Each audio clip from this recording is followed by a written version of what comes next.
Okay, well, let's see if this works out properly. I'm not seeing anything.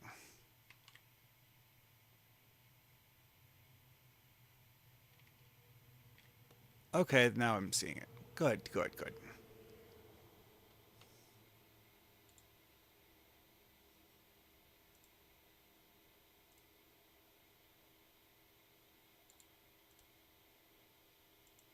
Okay, yeah, still doing a little quick setup here.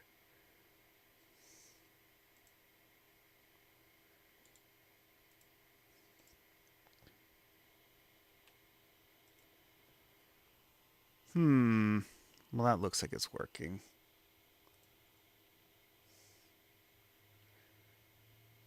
All right, well, let's see how the audio comes out. All right, well, let's go. So, for this one, I'm going to be looking at several more of the unused episode ideas for the next generation and discuss how they might possibly be used. Well, here is a rather simple one. A episode where the focus is about communicating with the alien of the week and being generally unable to do so. Now, one of the things about this that's interesting is that when you look at what is said here about the episode, is that this particular script was sent in for season 7 of The Next Generation. Well, The Next Generation actually did have an episode where Geordi had to do stuff with communicating with an alien race that the rest of the crew was unable to communicate with. However, Geordi did not do so by meeting them in person. Instead, what Geordi did was, due to the fact that he had cybernetic implants, he was mentally interfacing with a drone that was being used to explore a ship that was not an environment where humanoids would actually be able to survive unaided. So that's why they were having Geordi do it. And this, of course, involved communicating with the aliens that had been messing with the ship. Now, this year, though, is very different because of the context of the idea of Geordi has to talk to the alien of the week. Because, well, in that particular episode, Geordi was trying to rescue a Federation vessel that had been crippled and was slowly sinking into the atmosphere of a gas giant. And this episode script idea, not even similar.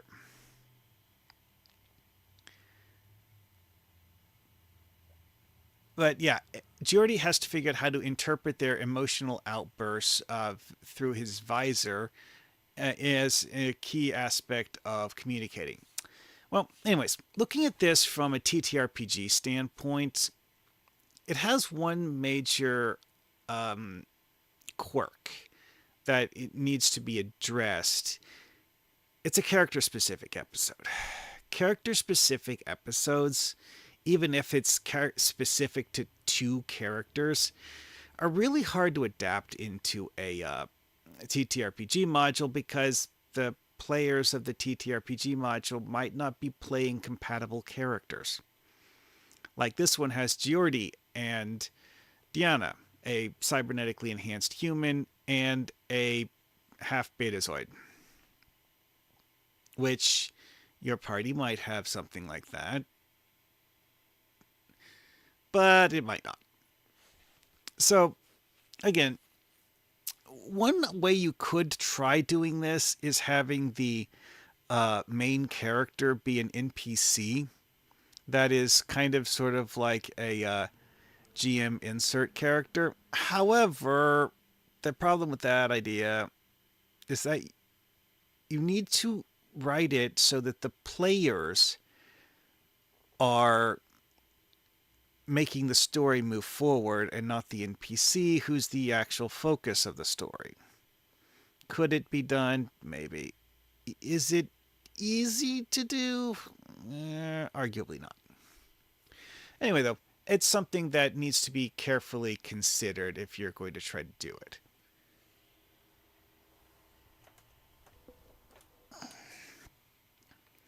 Okay, let's see here. Endangered species.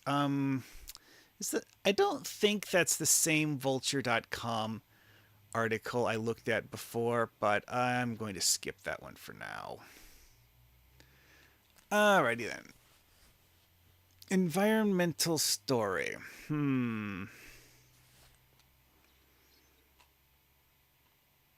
Actually, you know what? I'll load that so I don't forget it.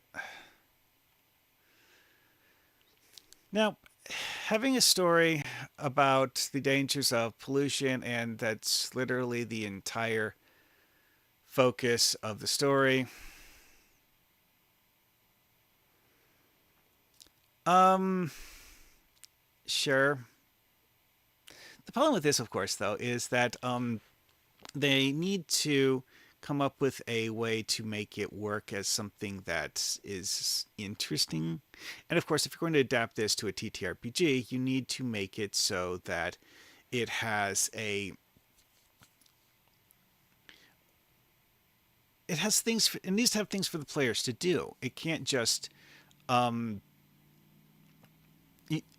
it's not a visual novel. It's players going around and doing things to solve a crisis or something. And for this, it actually has an interesting idea here when it comes to the twist. Is that mining efforts are removing dilithium from this planet. Well, the problem isn't actually that the dilithium itself is being removed, not directly. It's that the effect that the dilithium was having on the organisms in the environment of the planet, that's the issue. And he, he that's something that's genuinely a good plot hook idea. Problem here is, of course, that it's just a plot hook and not a full episode, and that you would have to build an episode on top of it. Certainly doable, but this snippet of a pitch here doesn't have the rest of the data. You would have to make that up yourself. Anyway, though, next up. A species of aliens are curious about the Federation. Yeah, that's been done several times. Limited telepathy, also been done. Why it involves causing the crew to relive the biggest mistake of their lives is kind of strange. But it could be some sort of a weird method of, not necessarily communication, but for the aliens to learn about the crew. It seems like a massive invasion of, well, everything, honestly. So I don't really understand why the aliens would think that this was a good idea. I mean, would they think it's a good idea doing that to each other members of their own race? Now,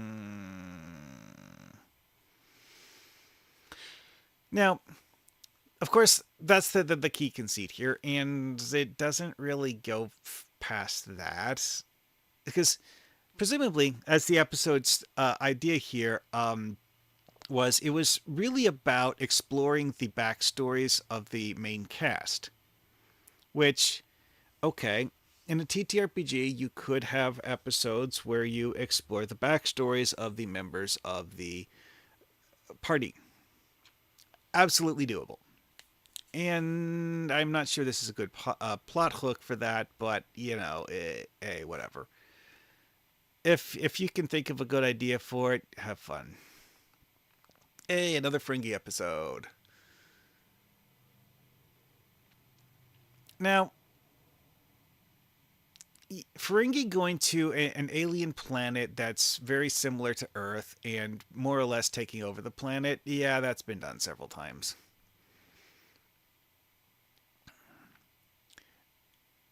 Um, Now, yeah, false prophets is basically the same idea, but recontextualized somewhat. Oh, also, it's like harping on the moral perfection of the Federation.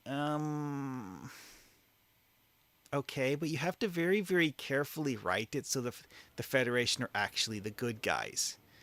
That's actually one of those things that will sour someone's impression of a story worse than anything else. Is if you try to write a group as morally upright and outstanding when they aren't. If they aren't morally upright and outstanding, then the people who are watching or playing or what have you are going to check out. They're just going to completely divest themselves of any interest in the story because it's decided that the story is just not worth their attention. And that is like one of the worst things you would want to have if you're the game master in a TTRPG is having the players decide that the story they're playing is garbage and that they don't want to play it. Now, let's see here.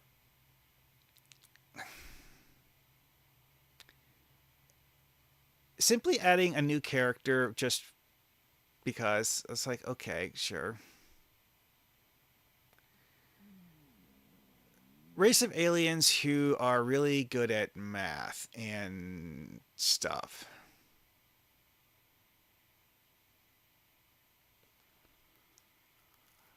This is one of those where it just sounds like they're making them like weirdos just for the sake of them being weirdos. Um, the thing you could do with this though is that when you have an alien civilization that you're dealing with, what defines them as a civilization? You can throw in some weird quirks that don't actually make sense in real life as something that this particular alien civilization has as their defining trait. It technically works. Is it necessarily a good idea? Well, I mean, matter of opinion. This particular one is something that, if done well, might be fun. The trick is not to overdo it and make it annoying.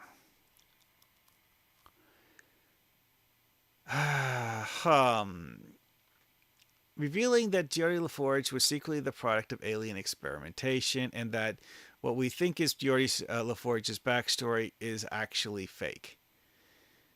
Hmm.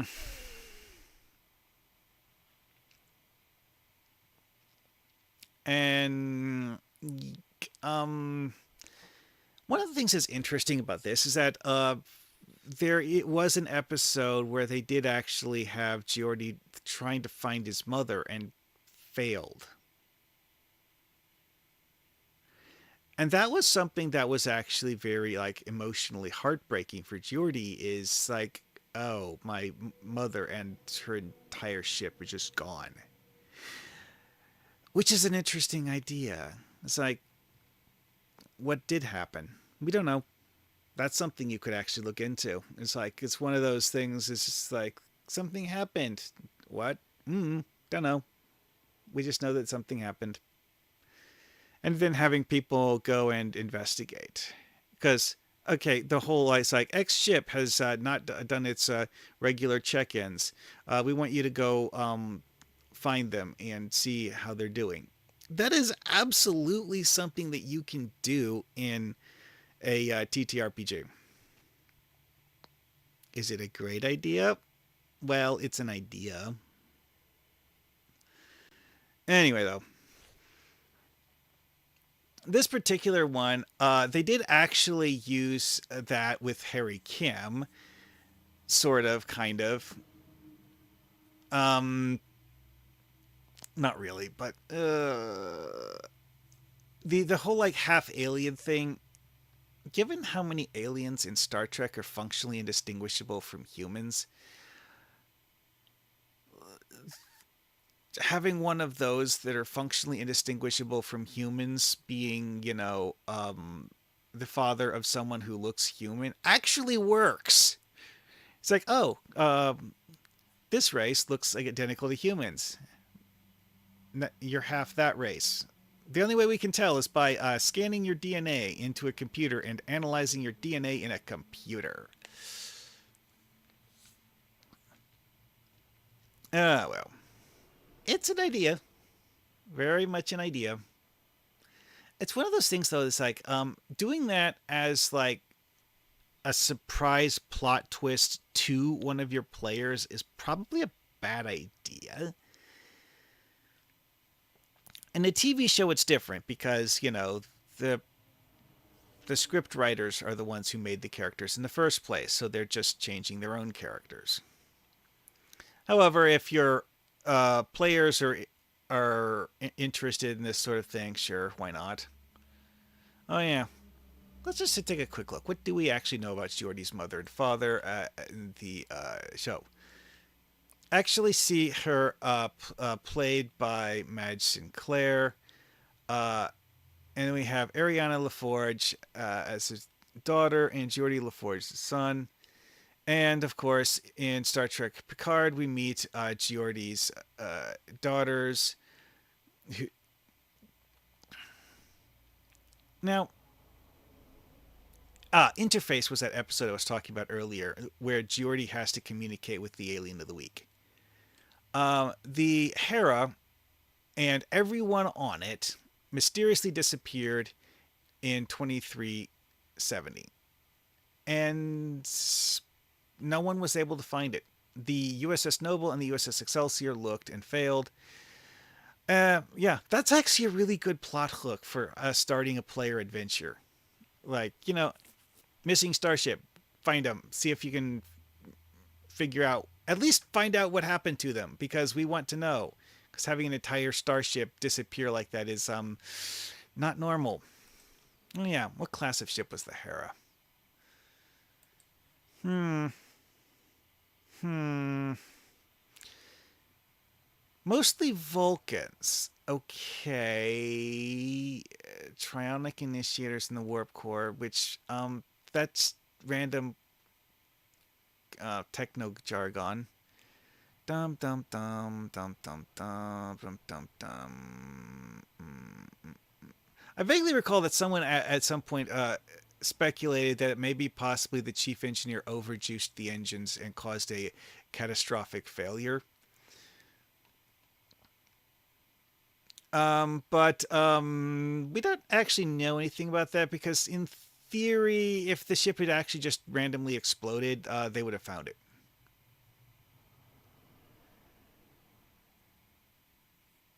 Or at the very least, disfigured out what happened to it, even if they weren't able to find the remains of the ship. But yeah, we don't have anything. Did anyone do anything on Apocrypha? Do. Oh, Star Trek Online apparently has the idea that the Hera was destroyed by Orion pirates. And the reason why no one found it is that the pirates hauled off the scrap metal. Okay, as much as I played Star Trek Online, I don't remember them mentioning the Hera. Whatever. To be quite honest, getting attacked by Orions actually is a pretty good uh, excuse to have the ship get destroyed or just end up missing in action because of the fact that Orions aren't exactly unskilled at such things. Orions are definitely the kind of people where, it's like, okay, we're approaching a Federation ship. Okay, charge up the comm jammer so that when we engage combat, they can't send a a signal to anyone asking for help. And,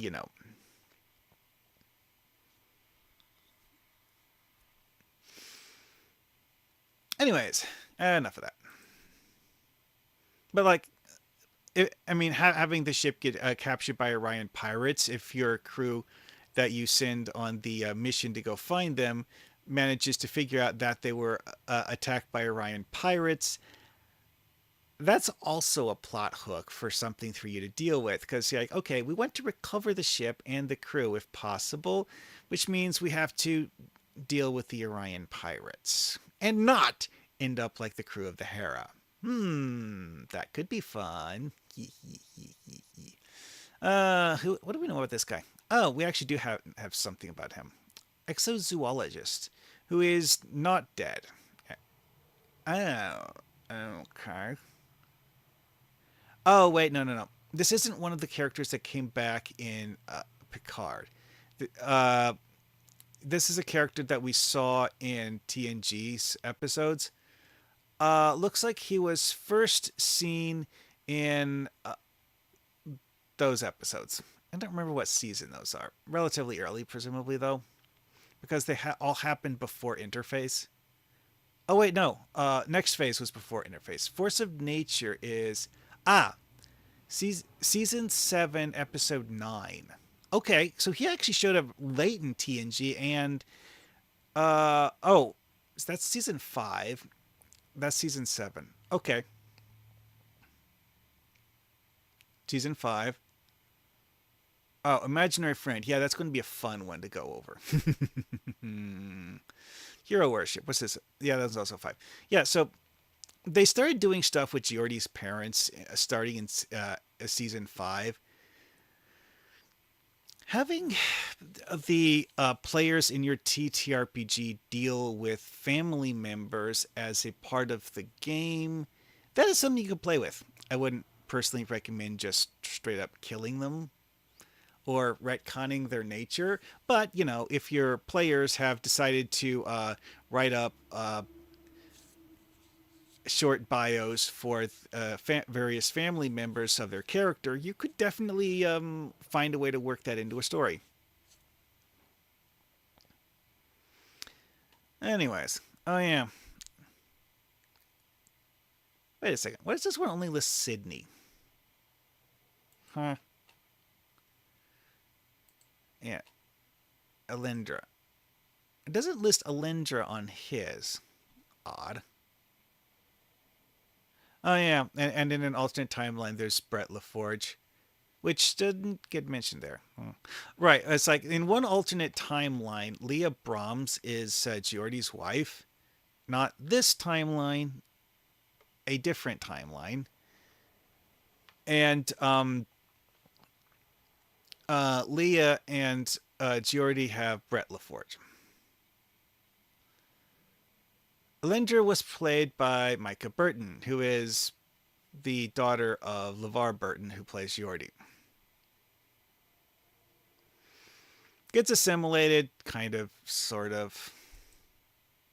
This is that fake assimilation thing where they apply a skin texture because they haven't actually built any implants. And I guess the idea here is that it's like starting the process of mixing cybernetics into the skin. It just hasn't made a final form yet.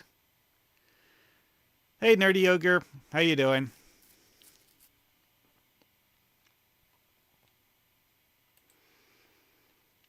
Yeah, this is the first time I've ever actually streamed anything to YouTube. Oh, it was the Anti-Time Future that had Leah Brahms. Yeah, okay.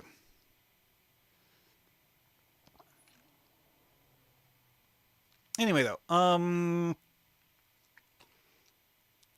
again, this is one of those things. It's like you could write children of your characters, maybe, possibly, if you want to. Not necessarily the best option, but whatever. And we have Ashley Chestnut as the other one. Again, it's like two different daughters of Geordi.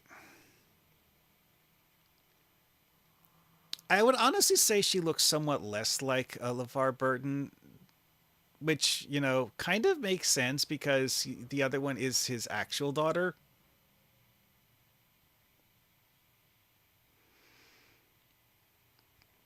Whatever. Okay, enough of this.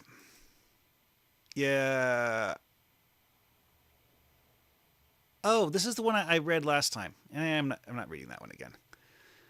Okay, so yeah, the idea that Geordi LaForge was half alien and that the person we think is his father is either just not human, because like I said, we did see his father on screen several times. Simply revealing that he's not human, that could be done. Uh, the anti-time future actually had it that it was the real Leah Brahms. They completely left unstated how and why uh, Geordi ended up in an actual relationship with her. I mean, Leah was kind of sort of um, interested in just how infatuated Geordi was with her, but Leah wasn't necessarily interested, shall we say, because she found the whole thing kind of annoying, at least at first.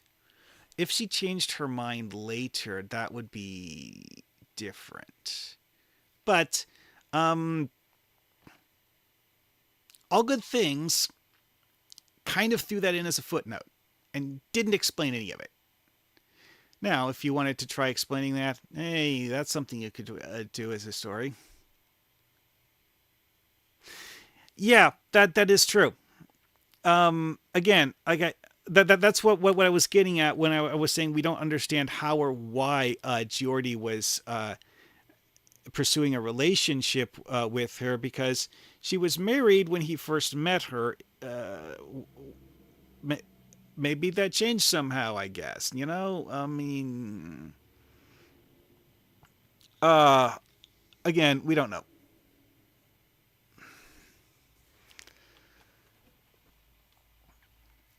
Which the whole issue with Leah Brahms being married is probably the reason why Picard didn't have Leah Brahms as the mother of Geordi's children. Why exactly they put that into All Good Things, I don't know, but they did, and didn't explain it. Yeah, well, I mean, I'm going to get to All Good Things eventually, so yeah, probably in a few months. All right, let's do a few more of these. Homecoming. The plot originally focused on a Bajoran woman who was picked up by the Enterprise. Now, Rolaren was created as a kind of sort of derivative of this idea, but this original idea was not actually a Star Trek ensign, apparently. Someone who was actually part of the Bajoran resistance trying to fight the Cardassian oppression of the Bajorans.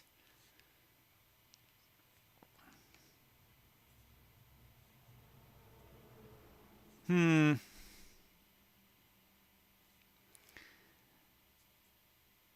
And then I did an idea similar to that in Deep Space Nine because Deep Space Nine did a whole bunch of stuff with the idea of the Cardassians and the Bajorans being and the whole like war and occupation after the war was over and all that stuff.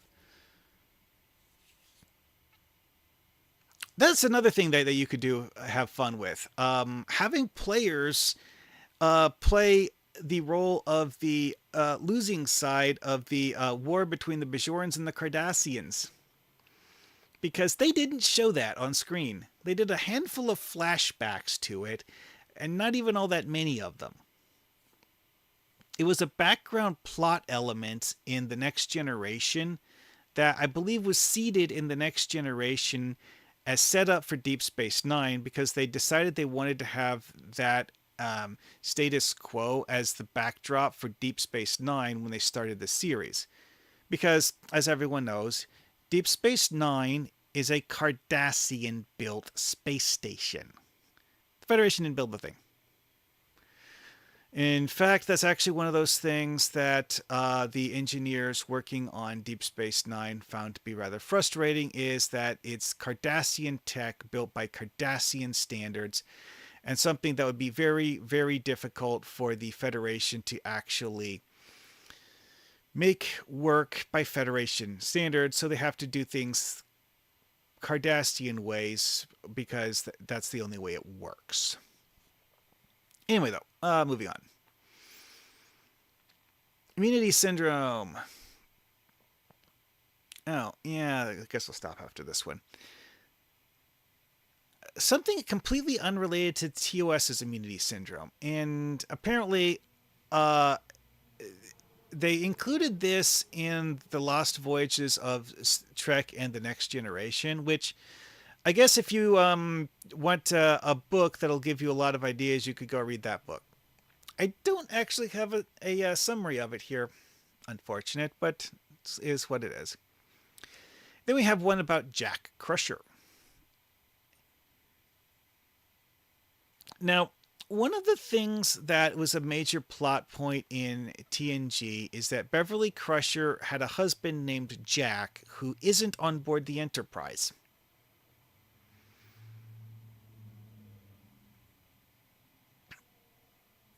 And they had ideas of stuff to do with it, but apparently they just never actually got a whole lot done there.